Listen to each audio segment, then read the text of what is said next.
A naive college student is in for quite a surprise as he spends a week at his girlfriend's home. Unaware of how peculiar and eccentric each family member truly is, a flight attendant announces the plane's final descent into Quebec City Airport. Sitting at the back of the aircraft, a young college student named Michael pens his thoughts in a journal, reminiscing about memories with his girlfriend at the beach. He notes that he had admired many girls before, but eventually, he fell in love with Gabby.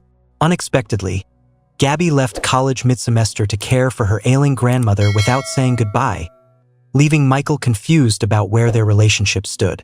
Just as he gave up hope of ever seeing her again, she surprised him with an invitation to spend Christmas at her family's house.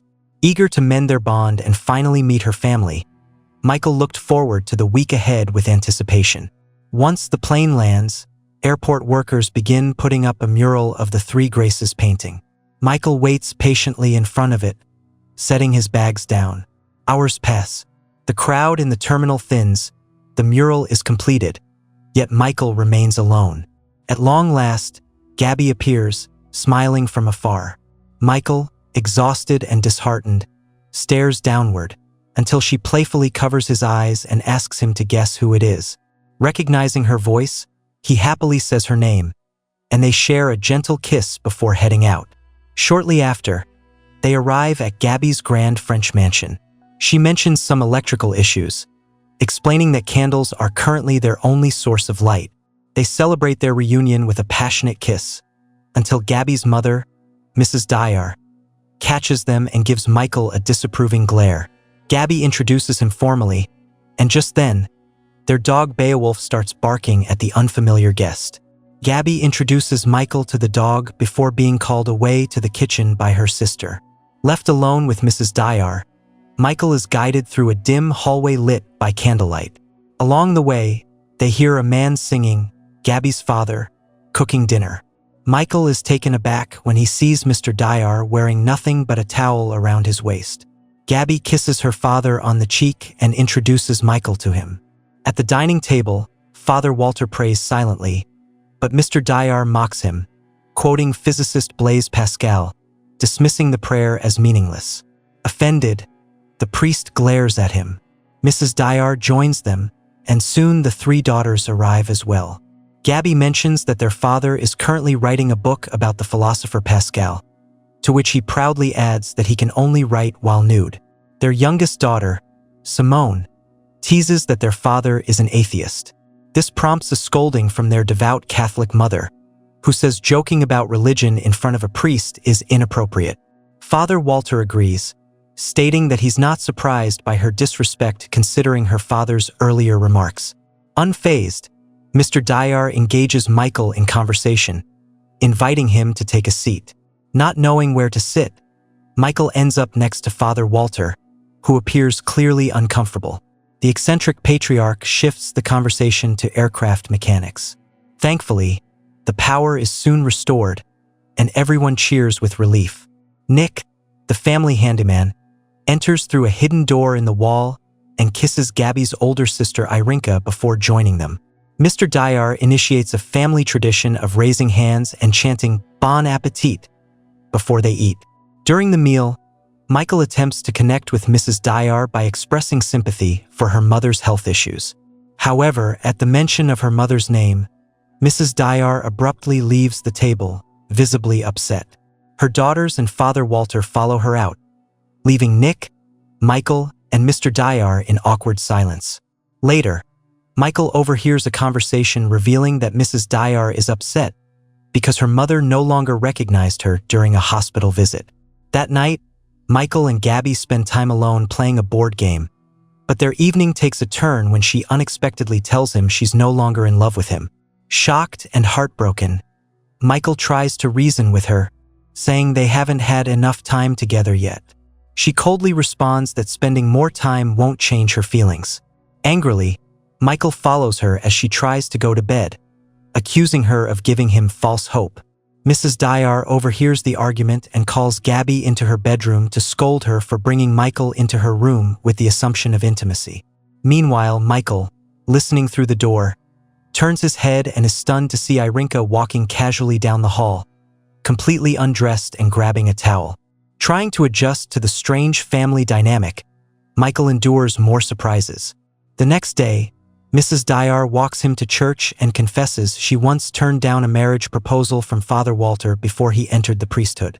While she and her daughters pray inside the church, Michael, a non-believer, sits silently, observing from afar. Afterward, the sisters bid farewell to Simone and Mrs. Dyer, planning to visit their grandmother in the hospital. At the mental institution, the visitor walks behind Gabby, Irina, and Nick, and accidentally bumps into a bed where the elderly woman lies. To his surprise, she calls out his name, which excites him. He believes she must know him from Gabby's stories.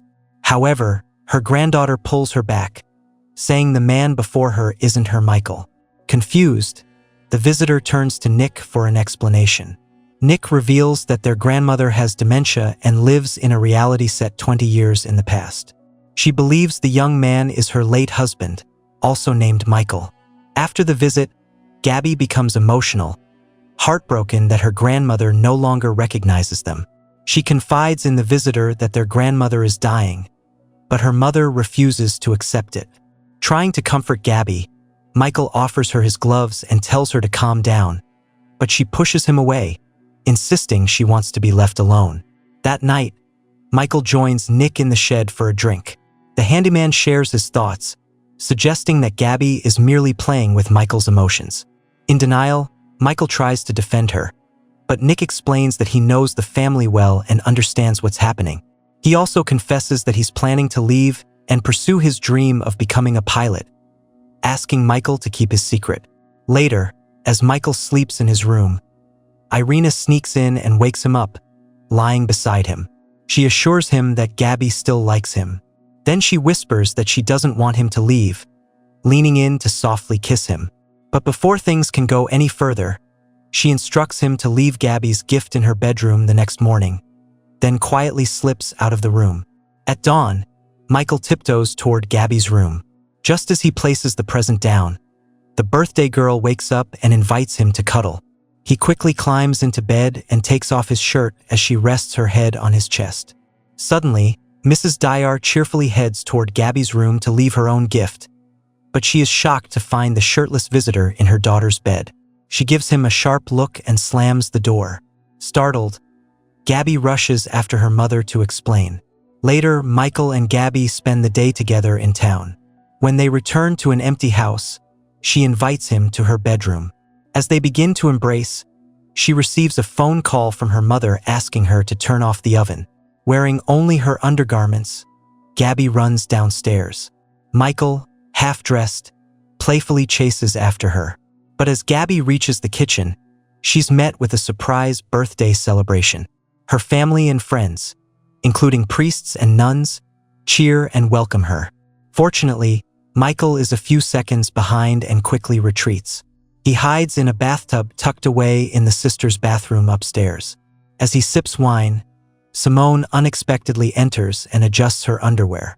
Trying to hide, Michael holds his breath underwater but fails. Startled, Simone curses at him, assuming he planned the whole thing.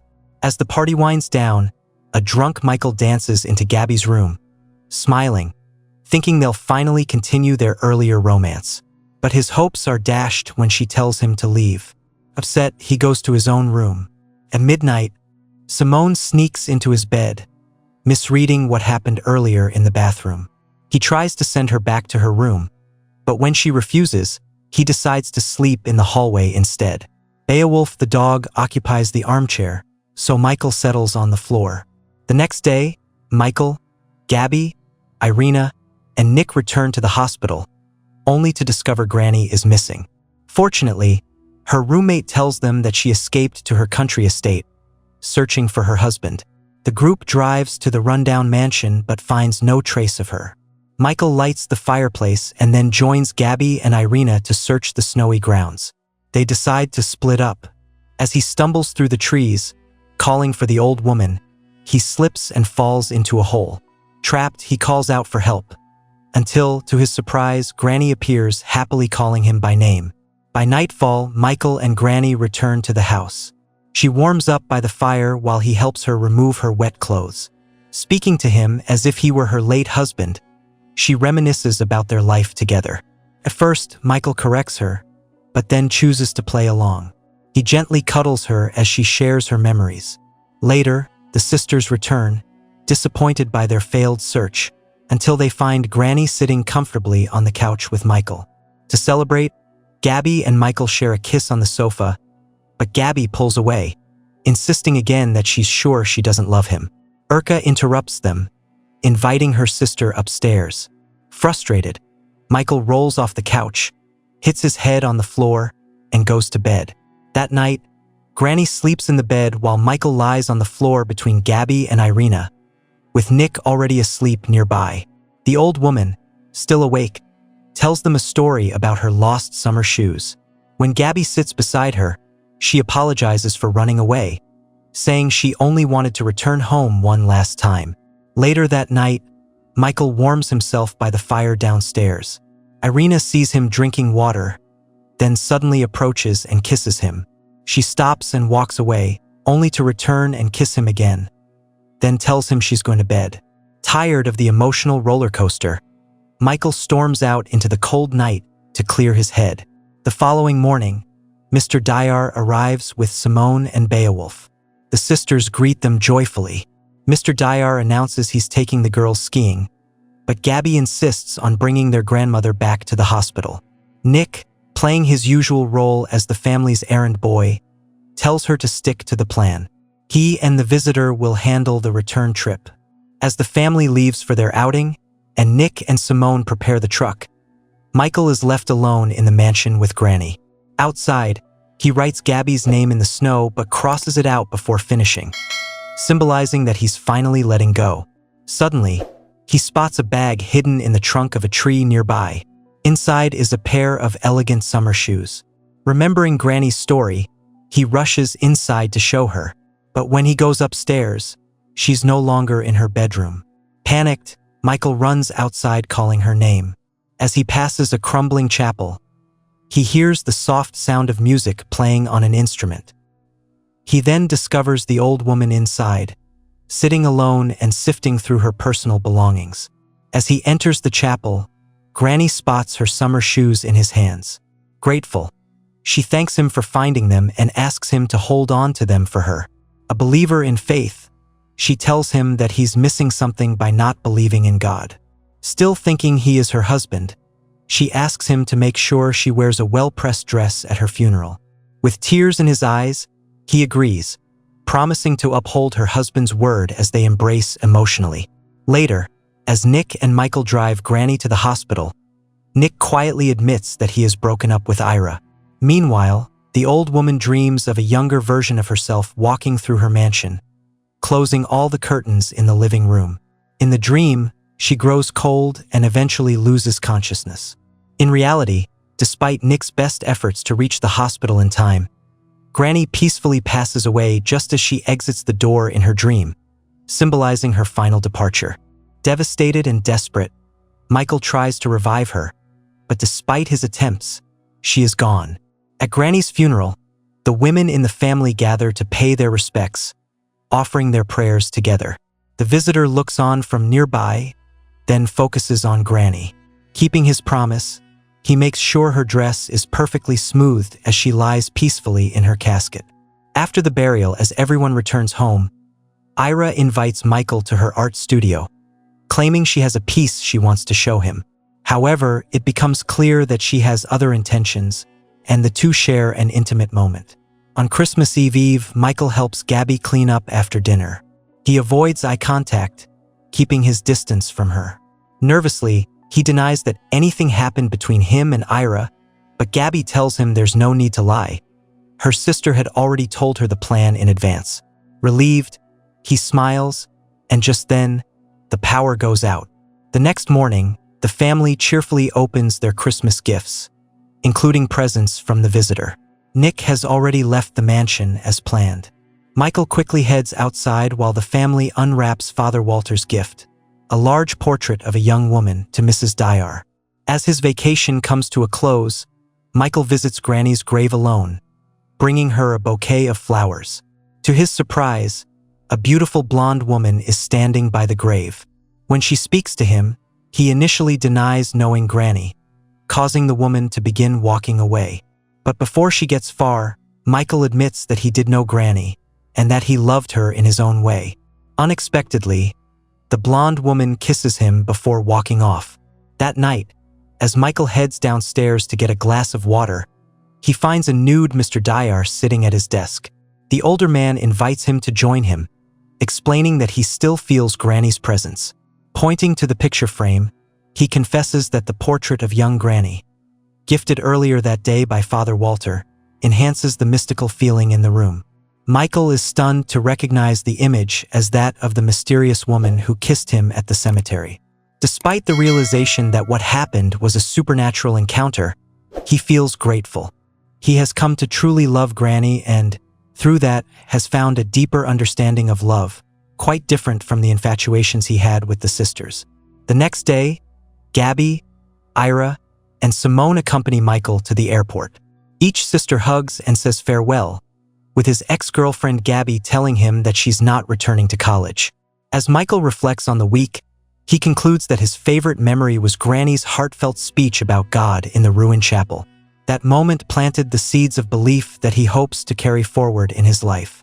In the end, Michael holds tightly to Granny's summer shoes, knowing she will always be with him no matter where life takes him.